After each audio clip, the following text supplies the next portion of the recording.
नहीं है, आपकी सेल इतनी ज्यादा नहीं है कि जिसकी वजह से आप ब्रेक इवन पे पहुंचे। लेकिन जिस टाइम आप ब्रेक इवन पे आ जाते हैं, नो डाउट उसके बाद आपका बिजनेस जो है वो प्रॉफिट की तरफ जाता है। जी, और किसी का कोई क्वेश्चन हो यहाँ तक? सर ये ब्रेक इवन लेवल जो होता है ये किसी फैक्टर्स पे डिपेंड करता है कि हम कह सकें कि ये लेवल जल्दी अचीव हो जाएगा किसी बिजनेस में, या ये लेवल थोड़ा देर से अचीव होगा? हाँ, आप देखें अब इसमें बात एक आ गई। सपोज करें कुछ बिजनेसेस होते हैं, हाँ कुछ बिजनेसेस होते हैं जो ब्रेक इवन पे फास्टली पहुंचते हैं। कुछ बिजनेसेस आपके पास ये हैं, जिस तरह हम लोग कह देते हैं फार्मास्यूटिकल बिजनेसेस वगैरह हैं, उसका ब्रेक इवन, क्योंकि उसकी इन्वेंट्री जो होती है वो फास्ट सेल होती है। उसकी जो इन्वेंट्री मूवमेंट होती है, इन्वेंट्री में स्टॉक मूवमेंट किया है, जितना बना सेल हुआ, जितना बना सेल हो रहा है, मैक्सिमली सेल हो रहा है, कम स्टॉक में रह रहा है। ये कुछ बिजनेस ऐसे हैं कि जिसका ब्रेक इवन जो है as compare to other businesses आपके पास जल्दी जल्दी आ जाता है। लेकिन कुछ बिजनेस ऐसे हैं जहां पर सेल्स स्लगिश हो, ठीक है, कुछ बिजनेसेस आपके पास जहां पर सेल्स स्लगिश हो, यानी आपने कोई नया बिजनेस इंट्रोड्यूस कराया और वहां पर ये लोग अभी इसको रिकग्नाइज नहीं करे, लोगों को ये खतरा है कि शायद हम बीमार ना पड़ जाएं, लेकिन आहिस्ता आहिस्ता लोग उस तरफ आना शुरू होते हैं। तो हम कहते हैं जहां पर बिजनेस की सेल्स स्लगिश हो तो ब्रेक इवन जो आपके पास होता है वो थोड़ा लेट आता है, और जितना याद रखो ब्रेक इवन लेट होगा उतनी फिक्स कॉस्ट आपकी मजीद बढ़ेगी। ठीक है, ज़हन में रख लीजिएगा। अगर फिक्स कॉस्ट मजीद बढ़े, मजीद आप इन्वेस्टमेंट लेके आएंगे, तो ब्रेक इवन जो यूनिट्स आपने अचीव करना था वो मजीद आगे चला जाएगा। ठीक है, तो जितनी भी बिजनेस की अगर सेल्स फास्ट है, वो कोई बिजनेस जो आप अडॉप्ट करना चाह रहे हैं, जिसको आप बिजनेस में आप इन्वेस्ट करना चाह रहे हैं, अगर वो बिजनेस की इन्वेंट्री फास्ट है तो नो डाउट ब्रेक इवन जल्दी आप अचीव कर लेंगे और आप जल्दी प्रॉफिटेबल चले जाएंगे। लेकिन जहां पर आप देख रहे हैं कि मजीद प्रॉब्लम आ रही है, टैक्स की प्रॉब्लम आ रही है, वहां पर जो है वो गवर्नमेंट की तरफ से बैन बहुत ज्यादा आ रहा है एंड सो ऑन, तो जहां पर यूनिट स्लगिश होगी, मजीद आप कॉस्ट लेके आओगे। और खुद सोचो कॉस्ट कैसे लेके आओगे, आपने 2-3 बंदे हायर किए हैं, लेकिन बिजनेस की सेल इतनी ज्यादा नहीं है कि उन सबको आप बिजनेस की रेवेन्यू से पे कर सके। तो आप क्या करेंगे, अपने पर्सनल अकाउंट में से ही पैसे निकाल के देंगे कि नहीं? लेकिन आप जितना भी बिजनेस में अपना पर्सनल अकाउंट से पैसे लेके आएंगे वो बिजनेस की फिक्स कॉस्ट हो जाएगी। तो आपकी जो ब्रेक इवन की आपके पास होगी, जो आपने एक्सपेक्ट किया था, वो क्या हो जाएगा, मजीद आगे चला जाएगा एंड सो ऑन। तो यस, हम जितनी कॉस्ट करेंगे मजीद ज्यादा, या बिजनेस की जो सेल होगी जितनी स्लगिश होगी, ब्रेक इवन जो अचीव करना था हम लोगों ने वो मजीद चला जाएगा आगे। लेकिन जिस बिजनेस की फास्ट इन्वेंट्री होती है, इन्वेंट्री की जो मूवमेंट होती है फास्ट होती है, नो डाउट वहां पर ब्रेक इवन एनालिसिस आपके फास्ट आते हैं। ठीक है सर ये बताइएगा कि इन्वेंट्री, जी जी सर बोलें। फर्ज करते हैं एक बिजनेस की सेल्स कम है, उनका प्रॉफिट इतनी जल्दी अचीव नहीं हो रहा, तो हम ऐसे कह सकते हैं कि वो मजीद इन्वेस्टमेंट उसके अंदर करके अपने प्रॉफिट को प्रॉफिट मतलब हाँ इंक्रीज कर हम सकते हैं, जल्दी ला सकते हैं, इसका लॉस क्या हाँ होगा? जी, हम ये कह सकते हैं, हम ये कह सकते हैं कि हमें मजीद जो है इन्वेस्टमेंट इसी में लेके आना है कि कॉम्पिटिटर इतने स्ट्रांग है कि उनको बीट करने के लिए अगर हम मजीद अपना इंफ्रास्ट्रक्चर अच्छा बना लें तो शायद हमारी सेल ज़्यादा हो जाएगी। तो अगर आप सेल ज़्यादा करते हैं तो नो डाउट वो डिपेंड करता है, अगर आपकी इन्वेंट्री फास्ट हो जाती है तो जितना आपने अचीव करना था अर्ली, तो आप में ज़्यादा टाइम नहीं लगेगा, लेकिन आप उसको अचीव कर लोगे। लेकिन अगर आप देख रहे हैं कि मजीद जो आपके पास ब्रांड है और वो ब्रांड जो है आपसे ज़्यादा रिकग्नाइज है, तो नो डाउट जो आपके पास ब्रेक इवन वाला पॉइंट होगा, तो नो डाउट वो थोड़ा स्लगिश होकर आप उसको अचीव करोगे थोड़ा लेट। जी सर एक क्वेश्चन है सर। अगर फास्ट होगी तो फिक्स प्राइस ज्यादा होगी?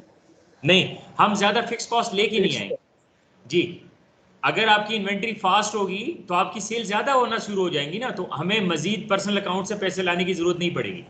लगाएंगे तो लगाएंगे, लेकिन इतने ज्यादा अमाउंट में नहीं लगाएंगे कि जिसकी वजह से हमारी जो एक्सपेक्टेशन है 1000 लेट से यूनिट्स को सेल करने की, ठीक है, तो वो आप क्या होगा उससे थोड़ा सा आगे चला जाएगा लेकिन ज्यादा नहीं जाएगा। जी सर एक क्वेश्चन था सर। अब क्लियर हो जाएगा break even? Sir yes sir clear हो गया। सर ये फिक्स्ड कॉस्ट सेम रहेगी और वेरिएबल कॉस्ट बढ़ेगी अगर हम जल्दी जल्दी मतलब सरवाइव करना चाहते हैं, ब्रेक इवन पॉइंट तक पहुंचना चाहते हैं? जी मैं फिक्स कॉस्ट क्यों कर रहा हूं, मैं ये कह रहा हूं कि जितनी इन्वेस्टमेंट आप लेके आते हो वो आपके बिजनेस में फिक्स कॉस्ट में चला जाता है। सही, वेरिएबल कॉस्ट को आपको पे करना, वेरिएबल कॉस्ट कहां से पे करोगे, अपनी सेल से करोगे ना। सेल में से सबसे पहले आप वेरिएबल कॉस्ट को पे करते हो।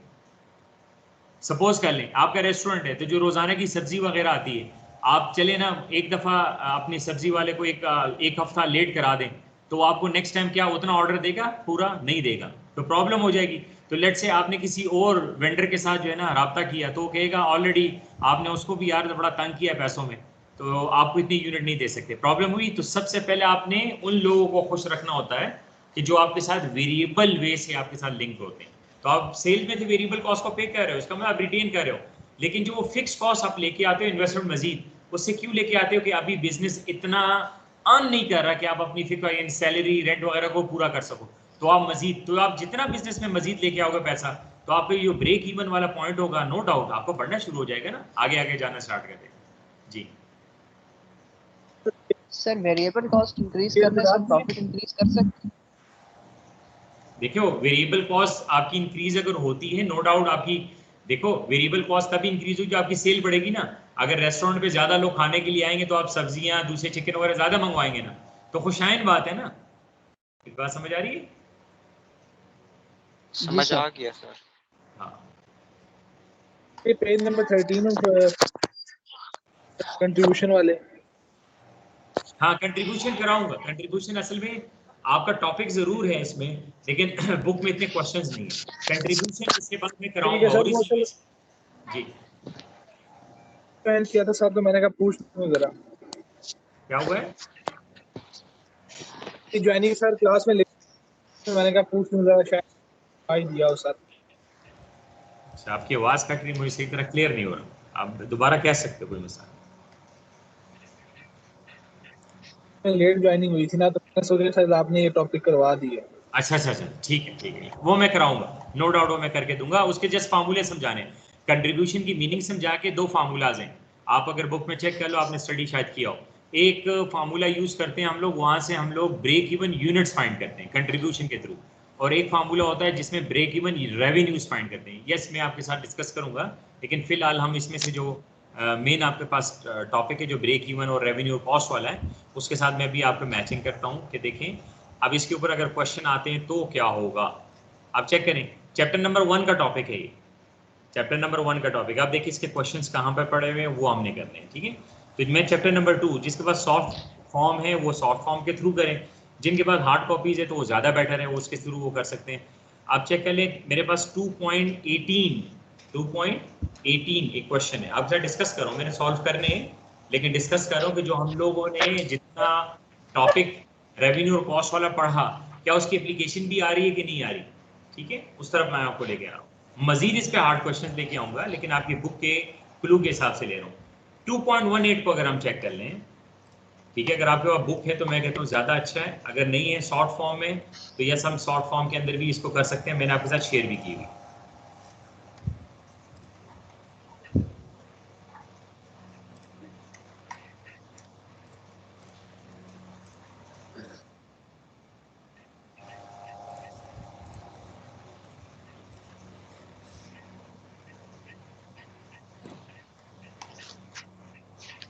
चलिए ये 2.18 का क्वेश्चन है, चेक कर लीजिएगा। अब मैंने क्या करना है, माइंड में रखना है, क्वेश्चन के एंड पे जाना है, वो पूछ के आराम से क्वेश्चन के एंड पे जाना है, देन मैंने क्वेश्चन को एग्रीगेट करके उसका आंसर फाइंड करना है। लेकिन डायरेक्टली मैंने ये नहीं पूछा किसी से, बताओ यार इसका क्या करें, नहीं, मैं खुद करना चाह रहा हूँ, ठीक है। अब क्वेश्चन को पहली बात तो ये रीड करना है, जैसे मैं आपको बता रहा हूँ आप उस तरह फॉलो करेंगे। पहली बात है मैं क्वेश्चन को रीड करूँ, फिर मैं क्वेश्चन की रिक्वायरमेंट को देखूँ, और फिर मैं ऑप्शन को देखूँ, ठीक है। तो मैं फिर ऑप्शन को देखता हूँ, अगर मैं ऑप्शन में देखूँ तो वहां पर यूनिट्स नजर आ रहे हैं, अगर ऑप्शन देखूं तो 4 ऑप्शन में यूनिट्स नजर आ रहे हैं, इसका मतलब मैं जो फार्मूला यूज करूंगा मेरे पास जो आंसर आएगा तो वो यूनिट्स में होगा। आप इसको ध्यान में रखेंगे आप। अब मैं क्वेश्चन को अगर सॉल्व करूं, क्वेश्चन को देखूं तो लिखा हुआ है the cost of production of product is rupees this, ये लिखा हुआ है कॉस्ट ऑफ प्रोडक्शन, ये एक क्वेश्चन में दे दिया, तो इसको सी को मैं टोटल कॉस्ट भी कह सकता हूँ, सी हो जस्ट कॉस्ट हो जस्ट टीसी हो, सेम चीज आ जाती है। वजह उसकी क्या कह रहा हूँ आपके सामने, लेट्स से ये कॉस्ट की इक्वेशन बनी 15 इंटू एक्स आ गया और प्लस 9750 आ गया। ये 9750 को हम कहते हैं फिक्स कॉस्ट, ठीक है। इसको नाम हम देते हैं वेरिएबल कॉस्ट पर यूनिट, इसको नाम देते हैं हम लोग यूनिट, ठीक हो गया। और टोटल वेरिएबल कॉस्ट किसकी इक्वल हो जाएगी, 15 इंटू एक्स के, variable cost per unit multiply by number of units, दोनों को मल्टीप्लाई कर दे तो क्या आ जाएगा, टोटल वेरिएबल कॉस्ट है। और कॉस्ट का फार्मूला क्या होता है, कॉस्ट में ये दोनों इंक्लूड होते हैं, total variable cost plus total fix cost, ये दोनों मिल जाए तो क्या आंसर आता है, टोटल कॉस्ट। ब्रेक क्यों कर रहा हूँ? क्योंकि मैंने आपको एक एक कॉन्सेप्ट समझाया है, अब इसमें कंफ्यूज नहीं होना चाहिए। 15 इंटू एक्स जो होगा वो क्या होगा? Total variable cost. 9750 is total fix cost, और टोटल फिक्स कॉस्ट और टोटल वेरिएबल कॉस्ट आपके पास मिला लें, ऐड कर लें तो टोटल कॉस्ट आ जाता है। ये हम लोग करते हैं जब अमाउंट दोनों की दिए हुए, लेकिन एक के साथ एक्स दिया हुआ है तो इसका मतलब क्या हुआ? Variable cost per unit multiply by number of unit. अगर दोनों को मल्टीप्लाई कर दें, जो आंसर आएगा हमारे यहाँ पर एक्स है ना, इसमें जो कुछ वैल्यू पुट कर दें तो मल्टीप्लाई करेंगे, जो आंसर आएगा उसको टोटल वेरिएबल कॉस्ट का नाम देंगे। ये आपके पास एक तरफ आ गया। Where X is the number of items sold या produce and sold, चले जो प्रोड्यूस किया वो आपने सोल्ड किया, ये आपके पास आया। If the selling price of the item, each item, और हमेशा सेलिंग प्राइस वो कहें या ना कहें, वो हमेशा ईच आइटम की होती है, पर यूनिट होती है। प्राइस हमेशा पर यूनिट होती है, एवरेज हमेशा पर यूनिट होती है। तो कभी वो कहे या ना कहे, उसका मतलब क्या होता है? वो हमेशा पर यूनिट होता है। If the sale quantity, if the sales quantity का मतलब क्या होगा? यूनिट्स, सेल्स यूनिट्स या sales quantity, at which there is no profit no loss। तो हमें पता है कि बिजनेस का वो पॉइंट जहां पर नो प्रॉफिट, ठीक है, नो प्रॉफिट, ठीक है, और लॉस हो, नो प्रॉफिट और लॉस हो, तो उस पॉइंट को हम लोग क्या नाम देते हैं? Break even. Break point, break point, break even कहते हैं। हो गया। और ब्रेक इवन के ऊपर होता क्या है? दो कॉन्सेप्ट आपकी इक्वल होते हैं, टोटल रेवेन्यू को टोटल कॉस्ट। मुझे लिखने की जरूरत क्या है? इसी वजह से लिख रहा हूं क्योंकि मेरे पास क्लू वही दे रहा है। क्लू के अंदर क्या है? अब आपका टोटल कॉस्ट आ गई ना, ये आपके पास इक्वेशन टोटल कॉस्ट की आ गई जो कि आपके बुक में दी हुई है। टोटल रेवेन्यू कहां से लेके आए जी? Price into price of quantity. Each quantity जी, क्वांटिटी क्या है यहाँ पे? फाइंड करनी है सर। 15 है सर। वो ना कर यार, क्वांटिटी क्या है? 30 बुक में पढ़े, बुक में पढ़, देखिए यहाँ पर आप नहीं पढ़ेंगे तो आप मुझे गलत आंसर करेंगे। क्वांटिटी क्या लिखा हुआ है? 15 सर फाइंड करनी है। उसने क्या ऐसी क्वांटिटी फाइंड करें जहाँ पे दोनों जो ना ब्रेक डाउन हो, मतलब ब्रेक हो। क्वांटिटी एक्स है ना, ये देखिए क्वांटिटी एक्स है। Where X is the number of items, quantity X हो गई ना। प्राइस क्या है? 30 है, ऐसे ही है, 30 इंटू एक्स होना चाहिए ना। ये ले ले, आपके पास टोटल रेवेन्यू की इक्वेशन आ गई। क्लियर हो जाएगा? टोटल रेवेन्यू क्या पढ़ते हो? Price into quantity. Yes sir. Price क्या है? 30, क्वांटिटी क्या है? एक्स है, तो टोटल रेवेन्यू किसकी इक्वल होगी? 30 इंटू एक्स। अब आपका दोनों इक्वेशंस आ गई। एक तरफ टोटल रेवेन्यू है तो लिखूंगा क्या? 30x। दूसरी तरफ टोटल कॉस्ट है, उसकी इक्वेशन क्या है? 15x plus 9750। अब पता है कि इसको इंटरचेंजली सॉल्व कर ले तो आपके पास क्या आ जाएंगे? x आ जाएगा, और x क्या होगा? नंबर ऑफ यूनिट्स होंगे। यस।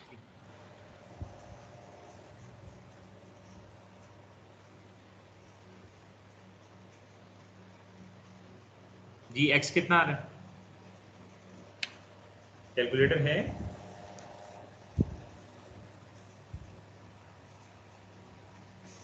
जी 650 सर, 650 आ रहा है सर। हाँ, सारी रिक्वायरमेंट को क्या हमने पूरा किया? देखिए सारी रिक्वायरमेंट को क्या हम फुलफिल कर रहे हैं? शाबाश। Yes sir. देखिए हम लोग जो दूसरे तीसरे दिन में पढ़ रहे हैं, सारे कॉन्सेप्ट पढ़ लिए, अब आपके क्वेश्चन के ऊपर एप्लीकेशन हो रही है। वो कॉन्सेप्ट जरूरी था समझना, समझाना वो जरूरी था। जब उसकी समझ आएगी तो उसको कर सकोगे ना। और क्वेश्चन को रीड करके तब पता चलता है मैंने करना क्या है। तो सबसे पहले क्वेश्चन में से वो पर्टिकुलर रिक्वायरमेंट को लेके आए माइंड में, फिर इस रिक्वायरमेंट की जो रिक्वायरमेंट है उसको लेके आए माइंड में, खुद ब खुद आपके पास आंसर आएगा जिसको वो आपसे पूछना चाह रहा है। ठीक है, क्वेश्चन नंबर 18 में आप देखें, आपके सामने कॉस्ट का फंक्शन गिवन है, रेवेन्यू के फंक्शन के लिए क्लू दिया हुआ है, और उसने कहा कि बताएं वो सेल्स की क्वांटिटी कि जिस पे बिजनेस ब्रेक इवन होगा, जहां पर बिजनेस का कोई प्रॉफिट कोई लॉस नहीं। तो हमें पता है कि बिजनेस का प्रॉफिट और कोई नो लॉस नो प्रॉफिट वो पर्टिकुलर पॉइंट होता है जिसको हम ब्रेक इवन कहते हैं। और ब्रेक इवन तब आता है जब उसमें टोटल रेवेन्यू इक्वल हो जाता है टोटल कॉस्ट के। यहाँ पर टोटल रेवेन्यू की जो इक्वेशन है वो क्या है? 30x, उसकी जगह फाइंड लिख दी। टोटल कॉस्ट की इक्वेशन क्या है? ये गिवन है। सिंप्लीफाई किया, जाहिर सी बात है वेरिएबल को वेरिएबल के पास, वहां से वैल्यू फाइंड की। x क्या था? Number of item produced. हमें उसने क्या कहा कि फाइंड करो वो सेल्स क्वांटिटी कि जिस पे बिजनेस जो है वो ब्रेक इवन पे आ जाए। तो 650, ठीक है, are the units at which the business will achieve break even point. अब आपसे क्वेश्चन है, अगर 649 अगर बिजनेस अर्न करती है, अगर 649 यूनिट्स प्रोड्यूस करती है, तो क्या बिजनेस प्रॉफिट की तरफ जा सकता है? नो सर, लॉस होगा सर। हमें ब्रेक इवन बताता है, याद रखो, हमें ब्रेक इवन पॉइंट बताता है कि इससे मजीद जितने भी नंबर ऑफ यूनिट्स बनेंगे, 1 यूनिट भी बनेगा तो कंपनी को प्रॉफिट देगा, 2 बनेंगे कंपनी को प्रॉफिट देंगे, लेकिन इससे 1 यूनिट भी अगर डिक्रीज होता है, कम आता है, तो कंपनी कभी भी प्रॉफिट में नहीं है, क्योंकि break even is a break point आपके पास आता है, दोनों का ब्रेक है। इस तरह प्रॉफिट और लॉस का जो ब्रेक है, मिडिल पॉइंट है, वो आपके पास क्या है, उसको हम लोग बेसिकली नाम देते हैं ब्रेक इवन।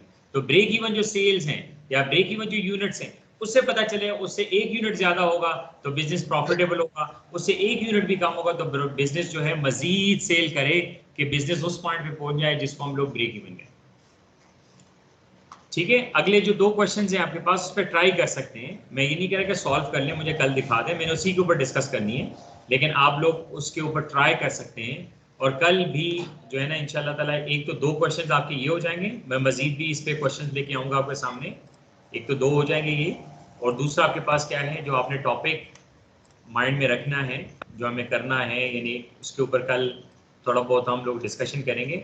ये आपके पास आएगा, ये थोड़ा सा कोऑर्डिनेट सिस्टम लिखा हुआ है, ये होते क्या है आप थोड़ा रीड करेंगे आपको समझ आएगी। एक्स और वाई की बात की है उसने, ठीक है। उसके बाद ये कोऑर्डिनेट्स एक्स और वाई को ही कहते हैं, पढ़ लीजिएगा, उसमें हो सकता है कोई टर्म ऐसा हो जो हम लोगों ने इस पे आना है, जिसको हम लीनियर लाइन कहते हैं या इक्वेशन ऑफ स्ट्रेट लाइन कहते हैं।